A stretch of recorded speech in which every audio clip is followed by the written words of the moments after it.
बेटा ਜਿਹੜਾ ਲੈਕਚਰ ਹੁਣ ਦੇਣ ਜਾ ਰਹੇ ਹਾਂ ਇਹ ਬਹੁਤ ਜ਼ਿਆਦਾ ਇੰਪॉर्टेंट है। इम्पॉर्टेंट इस गल तो है, इस बात से ये इम्पॉर्टेंट है बेटा भी जब हम केमिस्ट्री सीखते हैं तो केमिस्ट्री में मेन जो चीज़ है वो है पीरियोडिक क्लासिफिकेशन, पीरियोडिक टेबल। सबसे ज़्यादा इम्पॉर्टेंट है पीरियोडिक टेबल को सीखना।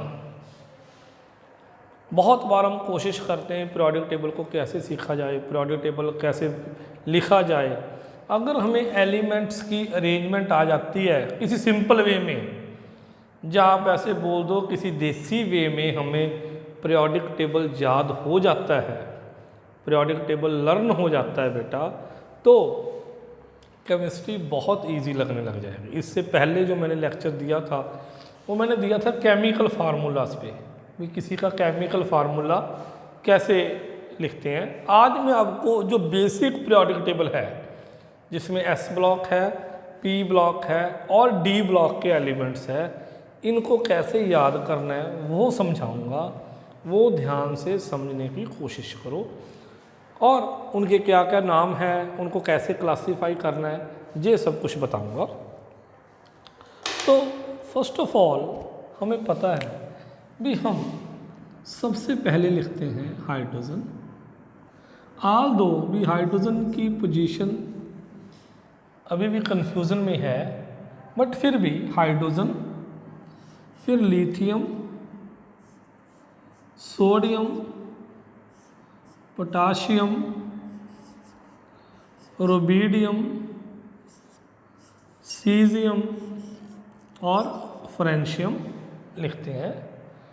उसके बाद हम लिखते हैं beryllium, magnesium, calcium, strontium, barium और रेडियम, ये वाली लाइन लिखते हैं। कैल्शियम के साथ ही यहाँ पे 10 एलिमेंट और आ जाते हैं। कैल्शियम के साथ यहाँ पे 10 एलिमेंट्स और आ जाते हैं, जिनमें हैं scandium, titanium, vanadium, chromium, manganese, iron, cobalt, nickel, copper and zinc. थोड़ा सा इनको टाइट करके लिख लेते हैं बेटा, ताकि फिर बाकी स्पेस यूज़ में आ जाए। दोबारा लिखते हैं इनको। Scandium, titanium, vanadium, chromium, manganese, iron, cobalt, nickel, copper and zinc, ये लिख लिए। यहाँ पे एक लाइन और है, yttrium, zirconium, niobium, molybdenum, technetium, ruthenium, rhenium, palladium, silver and cadmium. फिर है लैंथिनम,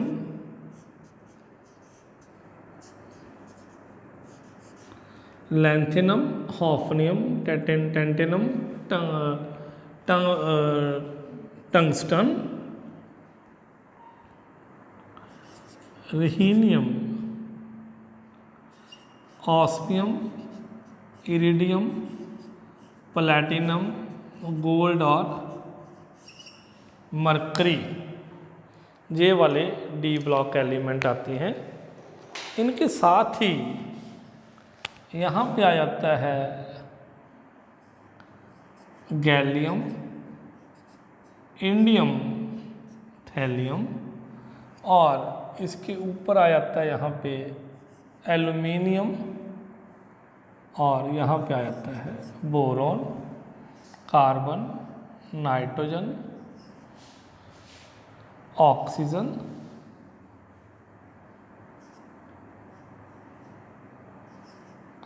फ्लोरीन एंड नियॉन। ऊपर आ गया हीलियम।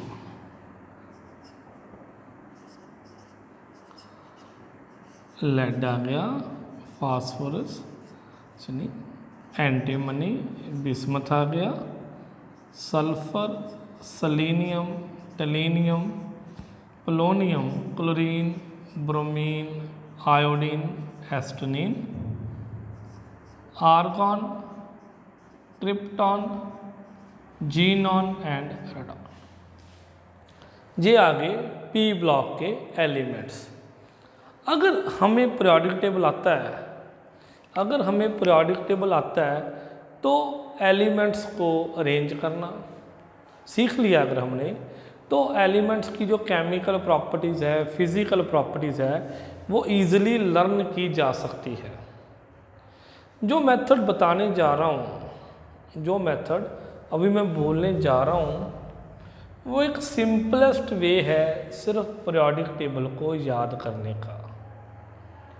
वो तब रिकमेंडेड है आप लोगों के लिए अगर आपने काफ़ी कोशिश कर ली और आपके पीरियोडिक टेबल नहीं याद हो रहा, फिर वो मेथड रिकमेंडेड है, फिर वो उस मेथड से हम पीरियोडिक टेबल याद कर सकते हैं बेटा।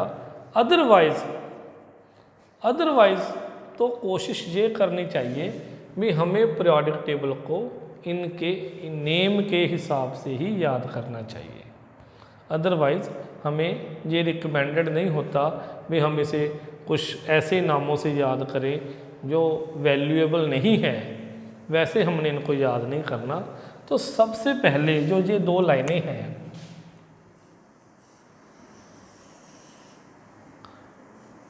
इनको बोलते हैं बेटे S block elements. These R S block elements. Why these are known as S block elements? Because in these elements last electron enters the S orbital। जैसे आपने इन तीनों को इकट्ठे याद करना है, हलीना, HLINA हलीना, ऐसे कुछ भी बना के आप इसको याद कर सकते हो। हलीना, जैसे ये दो शब्द है सचिन तेंदुलकर, ऐसे कुछ भी बना के हम इन्हें याद करते हैं। और इनमें से जो फर्स्ट लाइन है इसको हम बोलते हैं अल्कली मेटल्स, और जो सेकंड लाइन है इसको बोलते हैं alkaline earth metals. Alkaline earth metal. S block में जो 13 एलिमेंट है, और अगर आपको ये एलिमेंट का ऑर्डर याद हो जाता है, फिर हमें पता चलेगा ये फर्स्ट लाइन की वैलेंसी +1 है, सेकंड लाइन की वैलेंसी +2 है। अगर आपको ये लाइनें याद हो जाती हैं तो फिर क्या होएगा भी आप इनके अकॉर्डिंगली फार्मूला बनाना भी इजी हो जाएगा। जैसे ये वाली मेटल्स हैं, इन मेटल्स को बोलते हैं क्वाइंस मेटल्स। क्वाइंस मेटल्स मतलब वो वाली मेटल जिनके क्वाइन बनते हैं, जिनके सिक्के बनते हैं। ये वाली जो फैमिली है लास्ट वाली, जिनको हम बोलते हैं noble gases,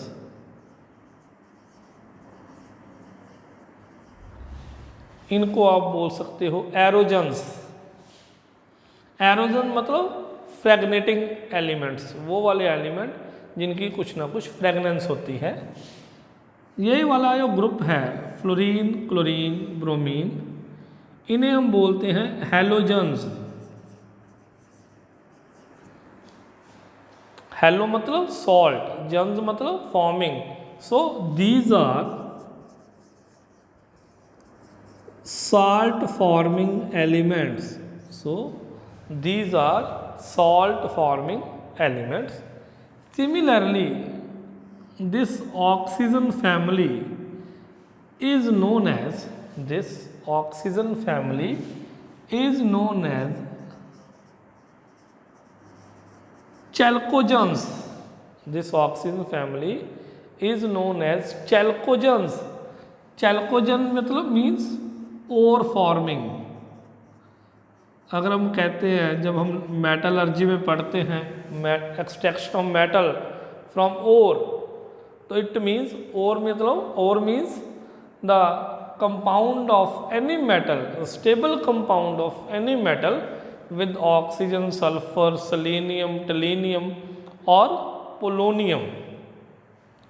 The next family known as nitrogen family is also known as nicogens. P silent है, nicogens. Nicogen means suffocating element. वो वाली एलिमेंट जिनसे सफोकेशन होती है, जो पॉइजनस होते हैं बेटा। जैसे जितने भी पॉइजन है, जैसे साइनाइड है तो नाइट्रोजन लगा है तो साइनाइड है। जितने भी स्प्रे है एग्रीकल्चर में हम यूज़ करते हैं, कोई किसी का नाम नाइट्रेट है, किसी का नाम मोनोफॉस्फेट है, डाईफॉस्फेट है, तो वो जो सभी कंपाउंड हैं वो इसी फैमिली में आते हैं। इसे बोलते हैं हम नाइट्रोजन फैमिली। तो जैसे ये दो लाइनें, दो ग्रुप थे, इनको हम बोलते हैं बेटा एस ब्लॉक एलिमेंट्स। सिमिलरली जो ये वाली 10 लाइनें हैं, 10 ग्रुप्स हैं, इन्हें हम बोलते हैं डी ब्लॉक एलिमेंट्स। इन्हें डी ब्लॉक एलिमेंट्स ही बोला जाता है और इन्हें ट्रांजिशन एलिमेंट्स भी कहते हैं। चाहे तो आप इसे बोलो डी ब्लॉक एलिमेंट्स और चाहे आप इसे बोल दो transition elements. Why these are known as transition elements? Because they transfer the characters from metals to non metal. जे मेटल से नॉन मेटल की तरफ करैक्टर ट्रांसफर कर रहे हैं, that's why they are known as transition elements. Transition elements. उसके बाद बेटा जो बोरोन फैमिली है, दिस फैमिली ये जितने भी कंपाउंड बनाती है बेटा, वो सारे इलेक्ट्रॉन डेफिशिएंट होते हैं। Electron deficient. Electron deficient means इनके 8 इलेक्ट्रॉन पूरे नहीं होते बेटा, कंप्लीट नहीं होते। इसलिए बोरोन फैमिली के जो मैक्सिमम कंपाउंड्स हैं वो ल्यूइस एसिड्स हैं। जो बोरोन फैमिली के मैक्सिमम कंपाउंड्स हैं वो ल्यूइस एसिड्स हैं।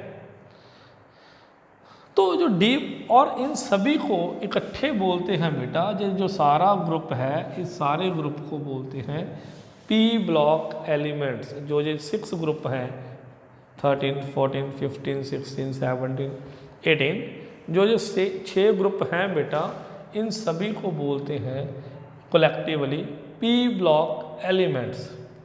अगर आप एस और पी को इकट्ठा कर दो, एस ब्लॉक और पी ब्लॉक को इकट्ठा कर दो, तो उसे हम बोलेंगे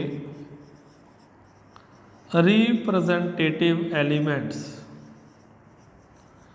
रिप्रेजेंटेटिव एलिमेंट्स और नॉर्मल एलिमेंट्स और normal elements S block and P block elements collectively known as representative elements or normal elements।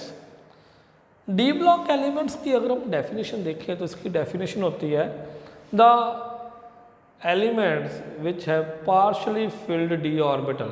जिनमें डी ऑर्बिटल पार्शली फिल्ड होता है उसे हम बोलते हैं d block element. But zinc, cadmium, mercury, इनमें डी ऑर्बिटल फुली फिल्ड है, even then they have properties similar to transition metals, that's why they are also known as d block elements.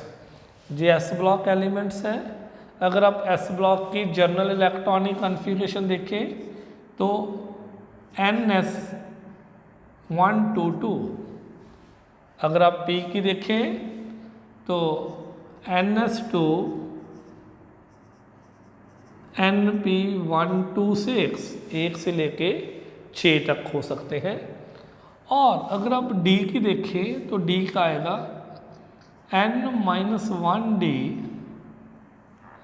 इससे पहले लिखेंगे ns 1 to 2, n-1d 1 to 10, n-1d अगर fourth period है जे first period है, जे second period है, जे third है, तो ये फोर्थ है।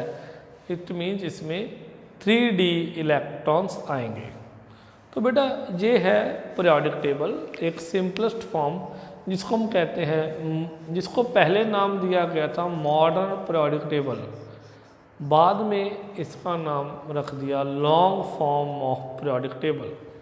इसे मॉडर्न पीरियोडिक टेबल मोजले ने दिया था नाम, बट बोहर ने इसकी ग्रुपिंग 1 to 18 कर दी, इसीलिए इसका नाम रख दिया long form of modern periodic table.